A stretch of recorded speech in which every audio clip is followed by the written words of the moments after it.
বলেন বিশেষ কিছু মানুষের জন্য রোজা মাফ আছে। এক নাম্বার অসুস্থ ব্যক্তি। কোন ব্যক্তি? অসুস্থ ব্যক্তি। দুই নাম্বার মুসাফির। তিন নাম্বার রোগাক্রান্ত ব্যক্তি। চার নাম্বার যদি বিরাট নাশের সম্ভাবনা থাকে এরকম ব্যক্তি। পাঁচ নাম্বার যে ব্যক্তি স্তন পান করায়, দুধ পান করায়, সন্তানের দুধের কষ্ট হবে, এই জন্য এই ব্যক্তির রোজা মাফ রয়েছে, বলেন সুবহানাল্লাহ।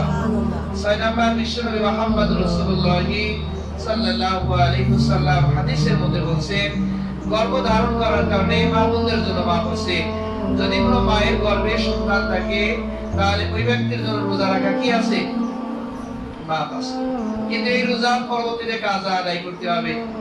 অথবা কোনো ব্যক্তি যে প্রাণনাশের সম্ভাবনা থাকে, অথবা যদি কোনো ব্যক্তি মস্তিষ্ক বিকৃত ঘটে যায়, কোনো ব্যক্তির সেন্সলেস হয়ে যায়, পাগল হয়ে গেছে, এক সময় সুস্থ ছিল পাগল হয়ে গেছে, তাকে কি রোজা রাখতে হবে? তাকে আর রোজা রাখা লাগবে না। এই জন্য আল্লাহ রাব্বুল আলামিন বললেন ইয়া নির্দিষ্ট কয়েকদিনের জন্য তোমাদের মধ্যে কেউ অসুস্থ থাকে, কেউ মুসাফির থাকে, সে যেন অন্য দিনের জন্য এই দিনগুলি গণনা করে রাখে। অথবা কি বলে ওয়ালাল্লাযীনা ইউতিকুনা ফিদিয়াতান তুআমিল মিসকিন, একজন মিসকিনকে খাদ্য দান করে, আমার তাতা খায়রান, ইয়া তার জন্য উত্তম, ফাহুয়া খায়রুল লাকুম, তার চাইতে ওয়াতাসুমু খায়রুল লাকুম, যে ব্যক্তি রোজা রাখে ফিদিয়া দানের চাইতে রোজা রাখাটাই হচ্ছে উত্তম। আর একবার বলুন সুবহানাল্লাহ। একজন ব্যক্তি যদি রোজা রাখতে না পারে তাহলে একটা রোজার পরিবর্তে একজন মিসকিনকে দুই বেলা পেট ভরে খাওয়াতে হবে, অথবা দুইজন মিসকিনকে এক বেলা পেট ভরে খাওয়াতে হবে। এটা হচ্ছে রোজার ফিদিয়া। এটাকে কি বলা হয়? রোজার ফিদিয়া বা কাফারা।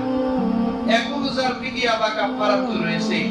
এছাড়াও হাদিসের মধ্যে আছে বিশ্বনবী মুহাম্মদ রাসূলুল্লাহ সাল্লাল্লাহু আলাইহি ওয়াসাল্লাম বলেন তোমরা রোজার পবিত্রতার জন্য সাদকাতুল ফিতর আদায় করো। সাদকাতুল ফিতর, সাদকাতুল ফিতর, সাদকাতুল ফিতর আসলে কি?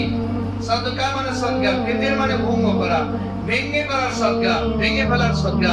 সাদকাতুল ফিতর বলা হয় রমজান মাস শেষে ঈদুল ফিতরের দিন মসজিদ থেকে ঈদগাহের ময়দানে ঈদের নামাজের জন্য যাওয়ার আগে যে সাদকাতুল ফিতর আদায় করা হয়, ভঙ্গ করা হয়, ফিতরা আদায় করা হয়, এটাকে বলা হয় সাদকাতুল ফিতর।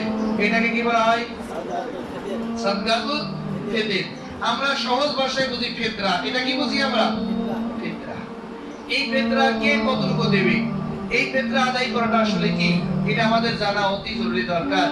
হাদিসের মধ্যে বিশ্বনবী মুহাম্মদ রাসূলুল্লাহ সাল্লাল্লাহু আলাইহি ওয়াসাল্লাম বলেছেন ফিতরা আদায় করা হচ্ছে প্রত্যেক স্বাধীন প্রাপ্তবয়স্ক বড় ছোট নারী পুরুষ প্রত্যেকের জন্য একসা খেজুর, একসা পনির, একসা জব অথবা একসা গমের বিনিময়ে সাদকাতুল ফিতর আদায় করতে হবে। সুবহানাল্লাহ। তাহলে সাদকাতুল ফিতর আদায় করা আমাদের ইমাম আবু হানিফা রাহমাতুল্লাহ আলাইহির মতে